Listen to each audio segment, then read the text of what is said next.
let's get a sense of what tomorrow's trading session could look like. And on that note, let me bring in our expert on the show today, and that is Ruchit Jain, lead research at 5paisa.com. Ruchit, hi, thanks so much for joining us on the show. Give us a quick take of what you made of the market session today, because largely range bound, not much happening, close to but yet far away from 25,000. So what's your view on when we can touch that number on Nifty, and what are the levels you're spotting for Nifty as well as Nifty Bank? Yeah, hi, very good afternoon. Well, in fact, it's been the third trading session where we have seen some consolidation on the index front and the markets have not seen any trended phase. So maybe I think there's a global event lined up today evening. So that may be one of the reason where market participants would be waiting for either breakout on the either side. But the good thing is that in this 3 days of consolidation, the markets have not breached their immediate short-term supports, which are placed on 24,750 to 24,700.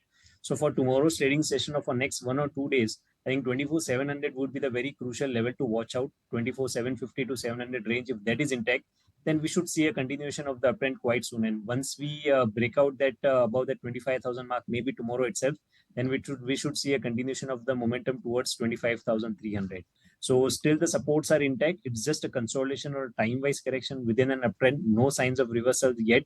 So very soon we may see a breakout of the 25,000 and head towards 25,300. But yes, there is a relative underperformance in the banking space so far.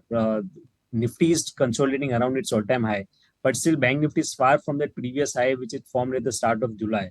So I think banking is one space where we are concerned, and we would wait for a breakout above that 52,200 mark, post which we would see some significant momentum in the banking space. Otherwise, better to go with Nifty in case if anyone is trading the index.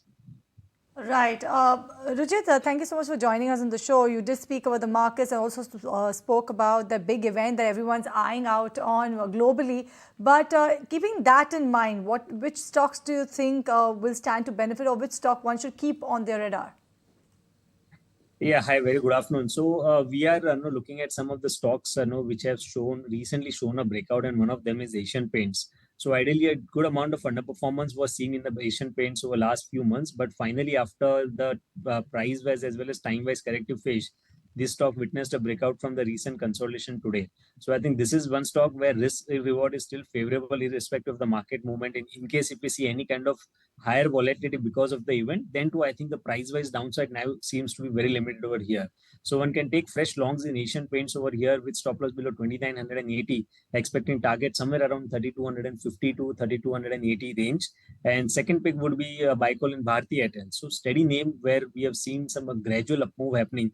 And the good thing is that this stock, when we have seen some minor hiccups, we have not seen any volume-based sell-off when the stock correct. And the 40-day exponential moving average has been acting as a very good support for the stock in this uptrend. So I think that uptrend could continue going ahead also. So one can go long on Bharti Airtel as well with stop below 1440 for potential targets around 1600. All right, there you have it. Calls coming in from Ruchit on Asian Paints as well as Bharti Airtel. Both buy calls coming in. Ruchit, on that note, we'll let you go. Thank you so much for taking the time out and speaking to us today. If you like this video, then like, share and subscribe to ET Now.